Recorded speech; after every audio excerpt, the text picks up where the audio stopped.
Okay, so just to let you know, we are going to pray this morning on the readings of this coming Sunday. And do you know what is this coming Sunday? It's already Palm Sunday, not the palm, okay? The palm, okay. Palm Sunday. So it means it's the beginning of the Holy Week. So Holy Week starts with Palm Sunday, or another name is Passion Sunday, because the gospel of that Sunday is the passion of Christ, the passion, death, and resurrection of the Lord. So, and as well, as what you've noticed at the beginning, there are somehow two gospels. So the beginning is the gospel when we will do the entrance procession, commemorating the Lord's entrance to Jerusalem. That's the feast. That's why Palm Sunday, because the people are welcoming Jesus entering in Jerusalem with palms, palm branches. So according to the Bible. Okay, so we commemorate the Lord's entrance to Jerusalem. And usually, I don't know how you celebrate it this coming every Palm Sunday, but usually there's a procession beforehand, before the Mass entering, and there's another liturgy. Okay, so we will take up the passages of this Sunday, and we will share it with you already. Commemorating the Lord's entrance to Jerusalem. It's interesting because when I started preparing these guidelines, the first word that touched me is the word entrance. Entrance. Wherever you go, there's always entrance. There's always exit. Parking area, entrance. You cannot enter in the exit. You need to go through the entrance. I don't know, almost place, your house, maybe you have an entrance or an exit. There's an entrance door, or I don't know. And at the same time, in every stage of life, there is an entrance. Okay, you enter to school. There's an entrance exam. You cannot enter without ID. Okay, so there's always an entrance wherever you go, even in life. You pass through entrance. When you go to apply for a job, when you go for a job, you enter. Okay, there's a process of entering.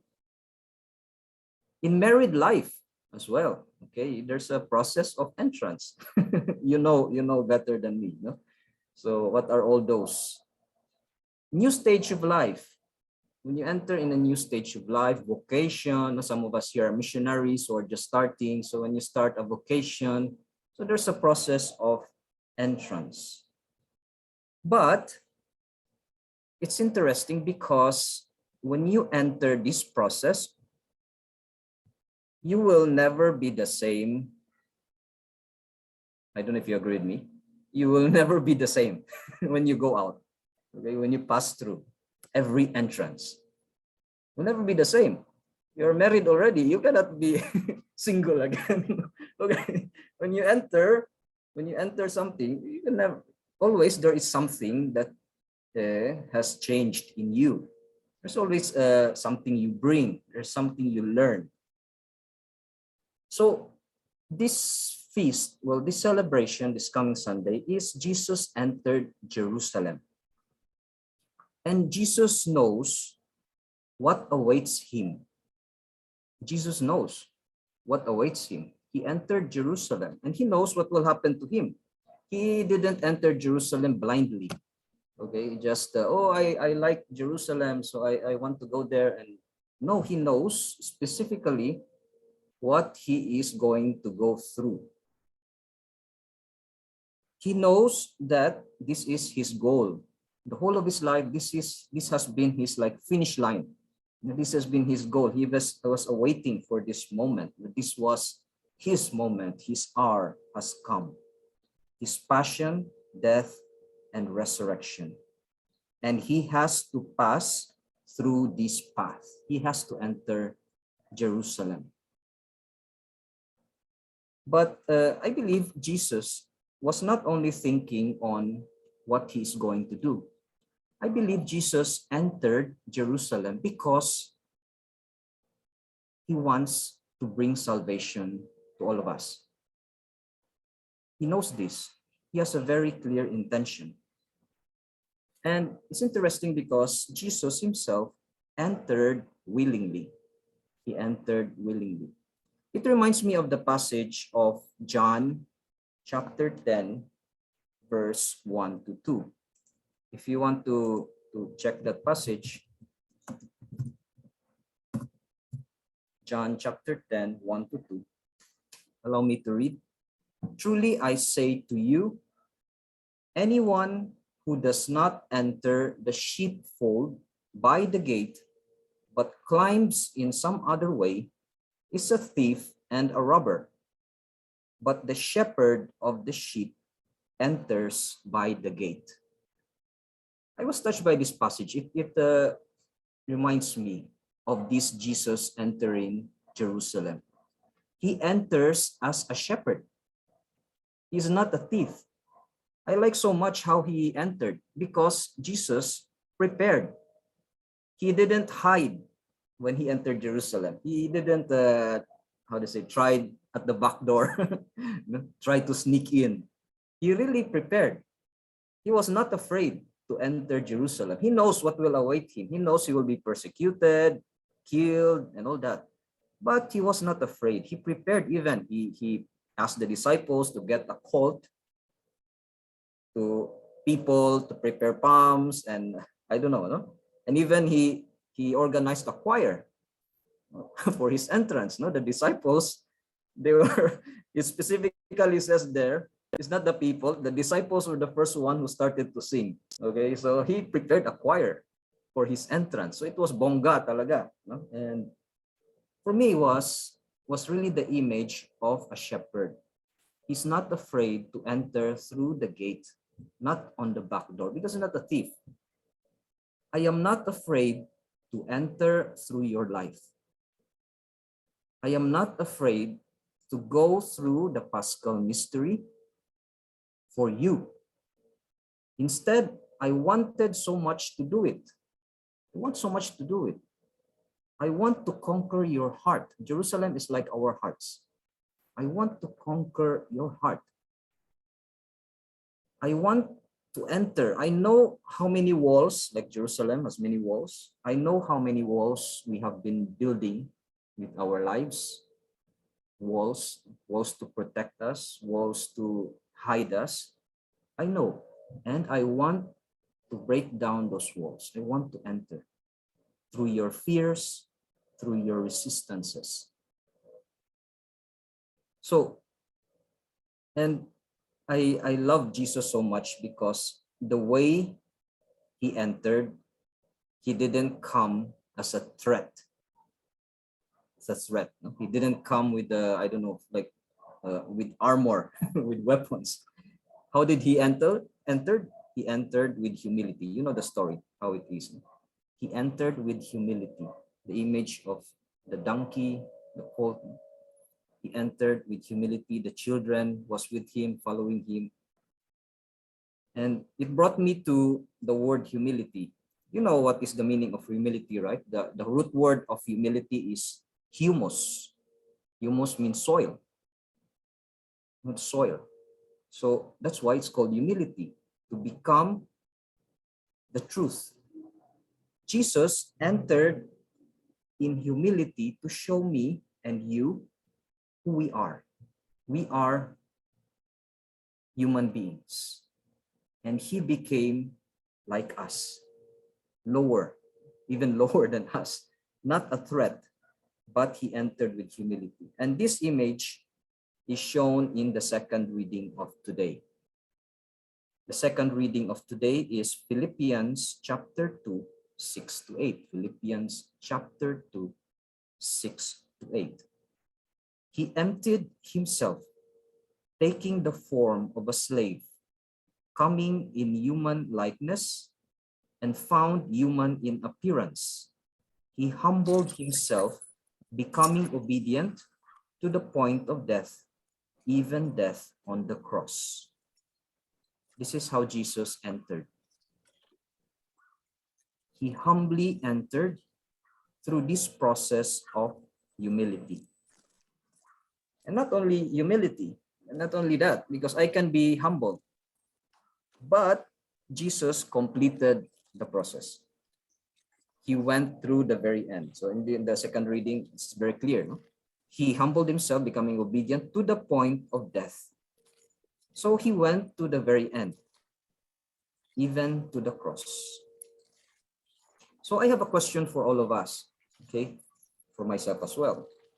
How am I now in this time as we approach the Holy Week? How are you now in this time approaching Holy Week? You know what is Holy Week.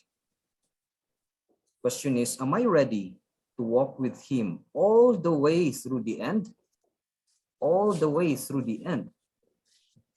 Many people follow Jesus, but they don't finish the journey. Lord, give me the strength to go through the end with you. We know that not everyone made it to the end. Even the ones, his closest companions, even the closest companions of Jesus, they couldn't. So it's not a guarantee that you are a friend of Jesus. You are even, it's not a guarantee that, how do you say, I have been praying a lot. I have been, I don't know, serving a lot, but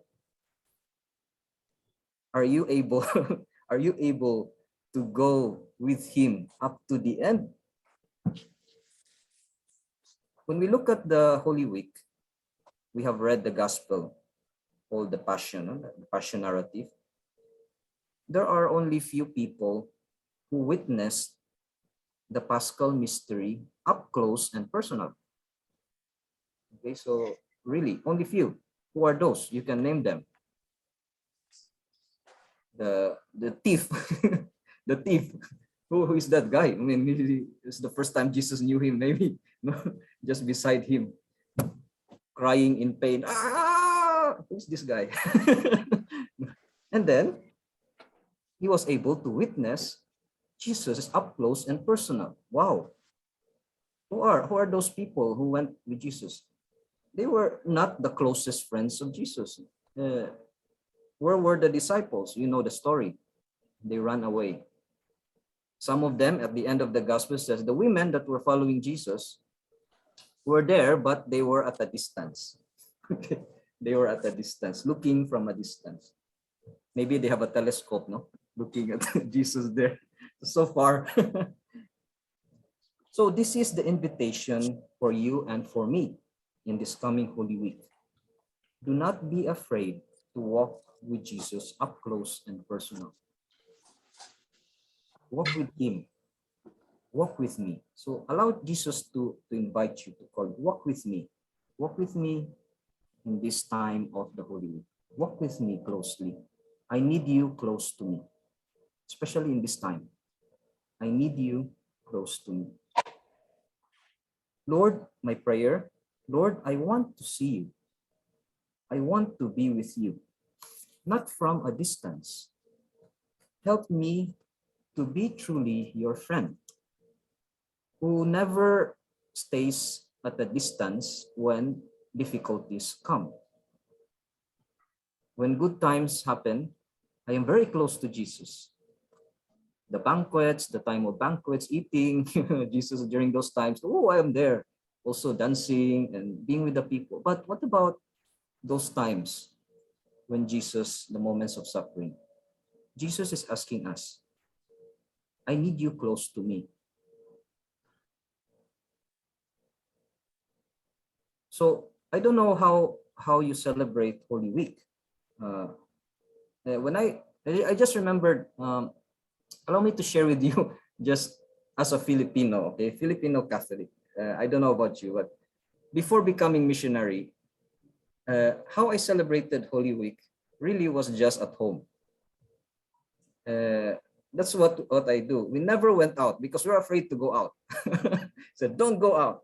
No, you know this belief. Okay, so don't go out because now Jesus died. So be careful, don't go out. So we just stayed at home. As children, we even didn't go for. I don't remember going to church even. So that's how religious we are as a family. So I didn't remember going to church. So I just we just ate. I don't know if here in Luzon, but in Cebu we eat binignit. I don't know if you have it in Luzon. It's like a mixture of vegetables. I'd say root crops, sweet with sago and all that. No? We just eat that one, no? And we enjoyed. We watch TV, and all the movies are religious movies. Only 3 channels before, if you remember. So 10 Commandments, the movies 10 Commandments, again 10 Commandments. Okay. So those were the experiences, no, of those time in Holy Week in the past. Only actually, just to tell you the truth, honestly, only in Verbum Day I knew all these things. Really? I didn't know that there was the washing of the feet. I didn't know that there was a Last Supper. I didn't imagine, no? Imagine a missionary. Before becoming missionary, I never knew all these things. And I'm a Catholic, okay? So that's why this is my proposal. This is my proposal for you and for all of us. No? Instead of going through the Holy Week just as the usual, I don't know, the usual way you do it every year, why don't we go through the Holy Week as missionaries, as shepherds, which in fact we are. The Lord looks at us as missionaries. I am not the only missionary here. We are not the only missionaries, but all of us, if you remember, Pope Francis is inviting all of us. We are all missionary disciples. So to go through the Holy Week as shepherds, as missionaries, and to see the Holy Week as a time of mission. It's not just a time to por mi culpa, por mi culpa, por mi culpa. No? Okay, to be sad, just looking at myself, my sins, I'm guilty. No, but it's a time of mission. To look at it as a time of mission, a time of training, a time of formation. Every moment of challenge in life can be a time of mission. And I will go to the first reading today. The first reading today, allow me to read. It says, "The Lord has given me a well-trained tongue, that I might know how to speak to the weary, a word that will rouse them. Morning after morning, he opens my ear that I may hear, and I have not rebelled, have not turned back." And I was questioning, why is this passage here? No? Talking about well-trained tongue. We are entering the Holy Week. Have you asked that question? Why this passage? Well-trained tongue, to be able to uplift those who are weary. And because Holy Week is this. Holy Week is a time as well, not just to feel sad, but it's a time of mission. This is my proposal. Everyone experiences sorrowful mysteries, right? You know the sorrowful mysteries. And many times, this mystery is not a mystery to us. It's not strange to us. Suffering is not something strange to us. All of us, and some of you are older than me, so you have more wisdom going through many sufferings. But how many times did I really face sufferings? And how many times did I turn my back from sufferings? What makes us run away from sufferings? Who among you here can say that I never run away from suffering? Never. I am courageous. I really entered through suffering to the very end. Maybe at the beginning, you entered, but I don't know, along the way you run away.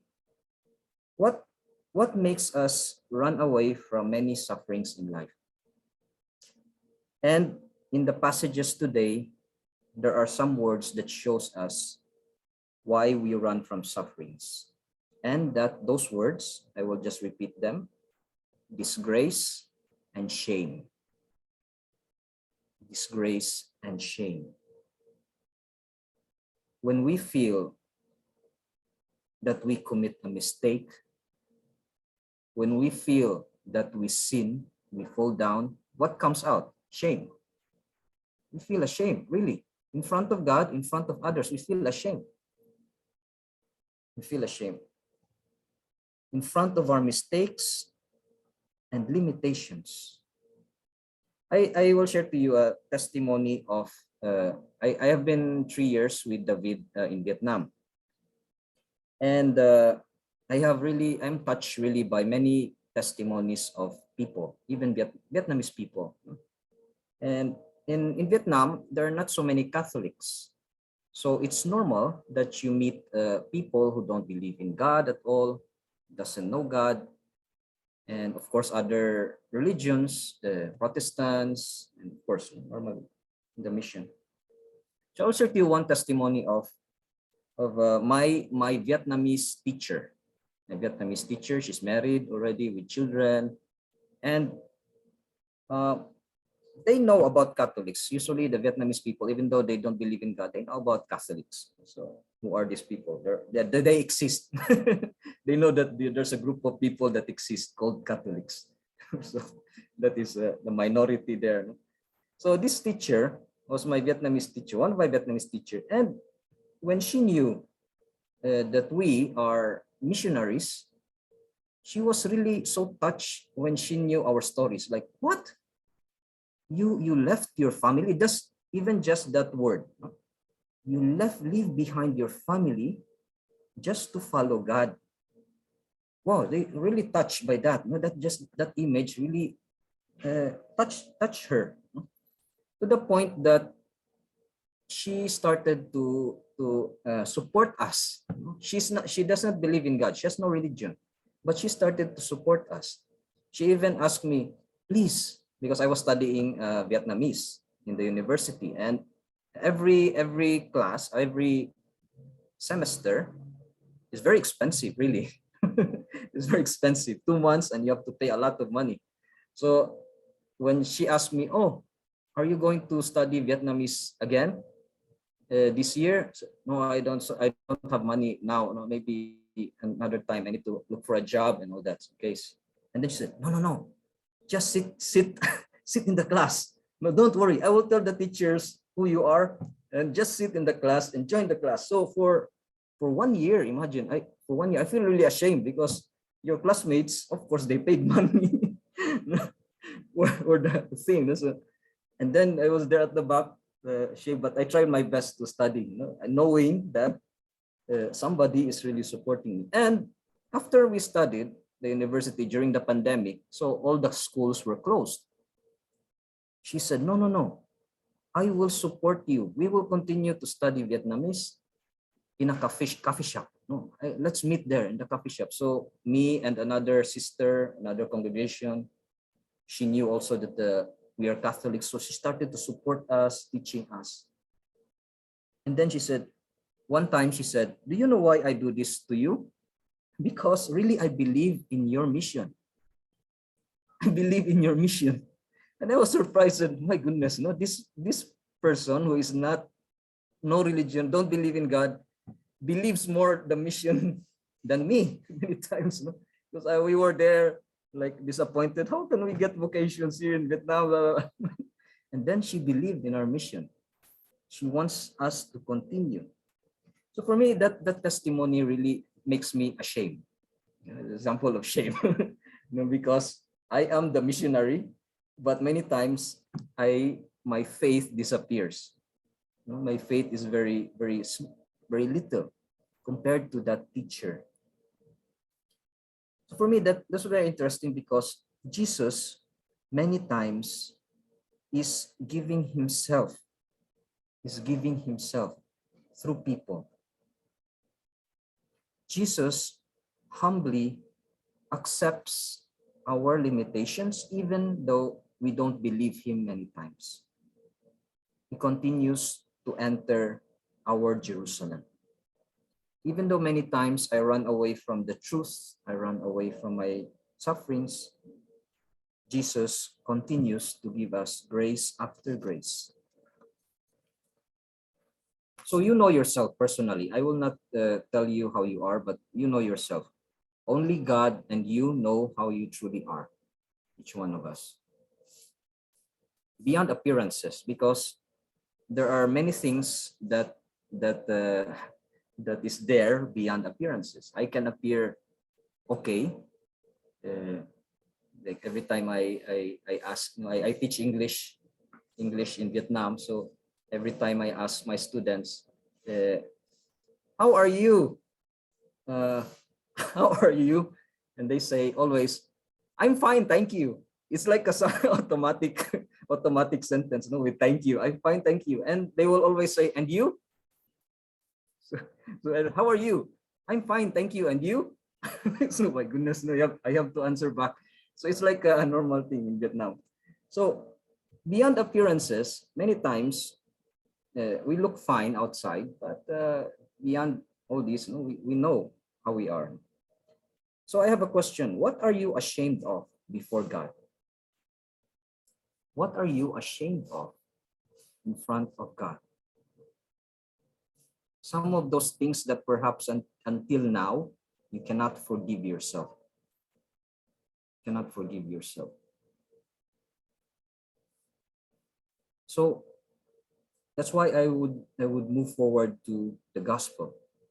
Sorry if this takes quite a long time, but yeah, let me enter in the gospel, because when we look at Jesus, I will just give you 2 points from the gospel, looking at Jesus. And I invite you, when you look at Jesus, when you enter in this gospel, during the Holy Week, you still have 1 week to really go and deepen in this gospel, okay? The narrative, the passion narrative. Okay, you have 1 week to do that. So I will not exhaust or give you all the details, okay? But to help you, I'll just give you 2 points. One is, what was Jesus doing in the hour of his passion? So let us fix our eyes on Jesus. It brought me to Luke chapter 2, 34 to 35. I'll give you that passage. Luke chapter 2, 34 to 35. Let me read. Indeed, this was when Jesus was presented in the temple, and Simeon spoke to Joseph and Mary and told that this child will be a sign of contradiction. He will bring to light the secret thoughts of many people. He will bring to light, he will bring to the open the truth in the hearts of many people. So first, what was Jesus doing in his time of passion? He was trying to bring out the truth in that moment. If you look at Jesus in his passion, really he was doing mission. He was bringing out many things. He was bringing out the truth in Pilate. Pilate, what is really, where is your side? Which side are you on? I am not going to talk about politics here, no? But it's politics at that time of Pilate, okay? Pilate, which side are you on? Okay. So, and Jesus brought out the truth in Pilate. At the end, you know the story. Pilate was on the side of the people and all that, Pharisees and the crowds. He's not on the side of the truth. He brought out, of course, the truth in the Pharisees and the teachers of the law. He brought out the truth in many people, in the soldiers and all that. This is the passion of our Lord. This is the passion of his love, bringing out the truth in everyone, bringing the truth of acceptance. So at the end of the day, if you read the gospel, The crowds were beating their breast and accepted the truth. This is the passion of the Lord. So we can see here that Jesus is not just suffering, complaining, but he is doing mission. He was really clear. Even though he was suffering, he was really trying his best to do mission. A well-trained tongue capable to rouse the weary and those who are suffering. This is the second point I want to share to you. What was Jesus doing in the Passion? He was able to console the women of Jerusalem. Wow. I don't know if I have that talent. I am suffering. I'm already carrying the cross. I have wounds so painful. And then he was even still able to console. On the cross, with the thief, he was able to say, today you will be with me in paradise. Don't worry. Imagine, he was able to comfort the thief. Even his physical actions was radiating the truth that brought the centurion to conversion. And the centurion at the end of the day said, oh, this man really is the Son of God. Even his actions, even without words. Wow. And really, for me, it's like, I feel like, wow, I still have a lot to learn. Because in moments of suffering, I don't do that. In moments of suffering, the first thing that comes to mind is, wow, no, I think of myself. I need to survive. I need to survive. Sometimes I complain. But Jesus was really selfless in the moment of suffering. So this reminds me of my experience, okay? A simple experience. I maybe you have a lot of experiences about this. When we were still studying in Cagayan de Oro, our batch, we sometimes visit hospice, okay? The people who have critical, how to say, cancers, no? People with sickness, illnesses. And the first time we went there, so that was the time where we were like really stressed with our studies. No?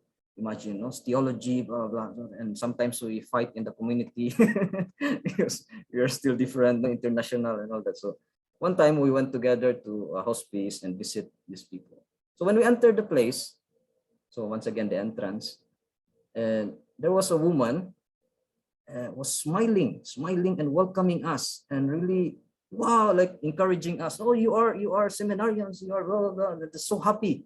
Like, wow, I'm so happy to meet you and all that. No? And for me, I was oh, thank you very much. Thank you. Thank you and all that. So, and then we visited other patients, no, on the bed. So praying with them and all that. After a few months, we heard the news that one of them died. Okay, one of them died. And we asked, who was it? Was it the person in the bed?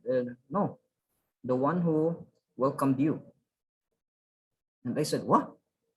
I thought that she was the receptionist. But she looked okay. She looked not sick. She was welcoming us, so happy. I thought she was the receptionist of the place. But she was the one who died. She had cancer, actually. She had cancer already. She had only a few moments to live. But for me, I don't know how her pain was at that moment, but I believe she is in pain.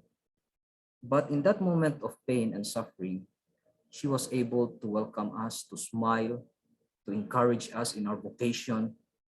And really, it touched me. This person was like the image of Jesus.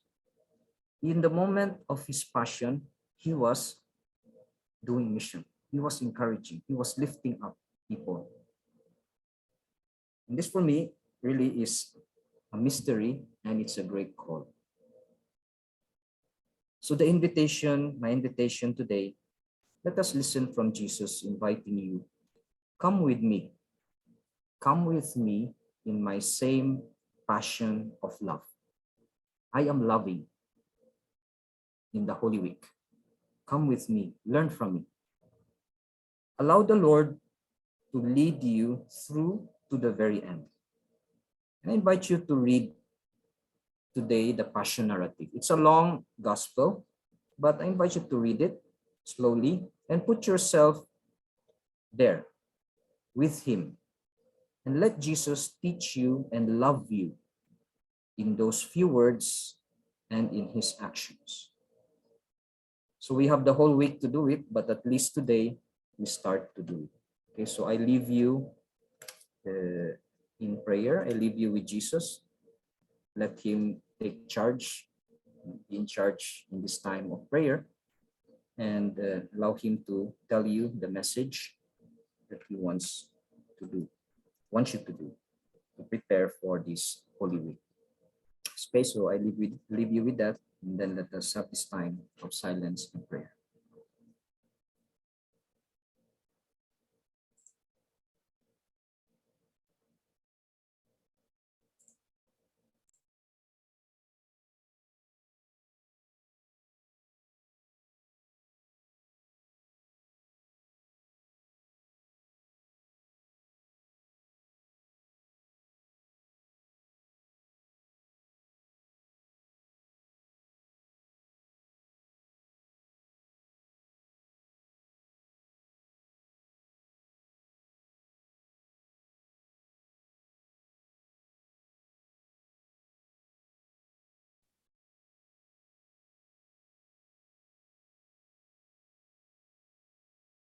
We have 3 questions that you might want to answer in your prayer.